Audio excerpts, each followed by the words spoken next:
So, ஆகவே why it is said man Christ Jesus? மனுஷனாய் கிறிஸ்து இயேசு என்று சொல்லப்பட்டிருக்கிறது. మనుషులైన క్రీస్తు యేసుని చెప్పబడింది. Christ was never Christ. He was always Christ Jesus from the beginning. கிறிஸ்து எப்பொழுதுமே கிறிஸ்து ஒரு நாள் கிறிஸ்து இல்ல. கிறிஸ்து இயேசுவாக தான் இருந்தார். క్రీస్తు ఎప్పుడు క్రీస్తు యేసుగానే ఉన్నారు. What is Jesus? இயேசு என்றால் என்ன? యేసు అంటే ఏంటి? He says, I can give my life and take it back. என் ஜீவனை கொடுத்து நான் திருப்பி எடுத்துக்கொள்ள முடியும் என்று அவர் சொல்கிறார். నా జీవాన్ని ఇచ్చి తిరిగి తీసుకోగలను చెప్తున్నాడు. அதுதான் அதுக்காக தான் అందుకే அந்த பேர் ஜீசஸ் ஏன் கொடுத்தாரு? இயேசு என்று ஏன் அந்த பேர் கொடுத்தார்? యేసు అనే పేరు ఎందుకు ఇచ్చాడు? Jesus is a common name.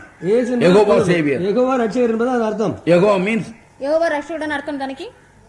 Jehovah means self existent. Jehovah என்று தானாகவே இயங்குகிறவர். తనంత తానే ఉన్నవాడు యెహోవా. அப்படியே வந்துட்டவர். அப்படியே வந்தவர். తానుగా వచ్చినవాడు. So that is called Jehovah. அது பேர் இல்ல. அது ஒரு பெயர் அல்ல. అది పేరు కాదు. Name is Christ. நாமம் என்பது கிறிஸ்து. పేరు అనేది క్రీస్తు. How do you know that any man is Christ? அந்த மனுஷனாக கிறிஸ்து என்பது நீங்கள் எப்படி அறிவீர்கள்? ఏ మనుషుడని క్రీస్తుని మీరు ఎలా He says, తెలుసుకుంటారు? I given the key of David to him.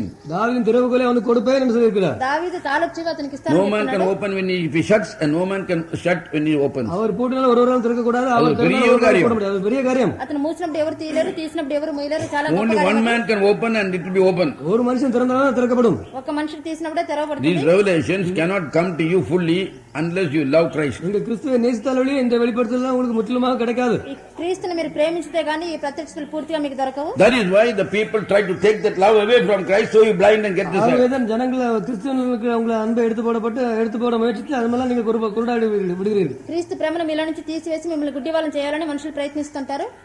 When difficulties come, they want money and everything, they go and join something against the truth and you become blind. கஷ்டங்கள் வரும்போது அவங்களுக்கு பணம் தேவைப்படுகிறது, அப்பொழுது அவர்கள் வந்து அதுக்காக ஏதாவது இடத்துல போய் சேர்ந்து கொண்டு குருடாகி விடுகிறார்கள். సమస్యలు వచ్చినప్పుడు డబ్బు కావాల్సి వచ్చినప్పుడు ఏ సంఘాలనికైనా వెళ్తే మీకు గుడితనం వస్తుంది. So if you don't get a revelation, you go and kneel down in Christ and humble yourself and cut away from all the human efforts, then you will find God opens eyes. உங்களுக்கு ஒரு வெளிப்படுத்தல் கிடைக்க வேண்டாம், நீங்கள் உங்களை தாழ்மைப்படுத்தி ஆண்டவரில் முழங்கால் படிட்டு உங்களை எல்லா மற்ற தொடர்புகளை எடுத்துவிட்டு தாழ்மைப்படுத்தி கேட்பீர்கள், அப்பொழுது தேவன் வெளிப்படுத்துவார். మీకు ప్రత్యక్షత కావాలంటే మిమ్మల్ని మీరు రిక్తులు చేసుకుని మానవ ప్రయత్నం అంతా తీసివేసి మీరు దేవుని అడిగినట్లయితే దేవుడు ఇస్తాడు.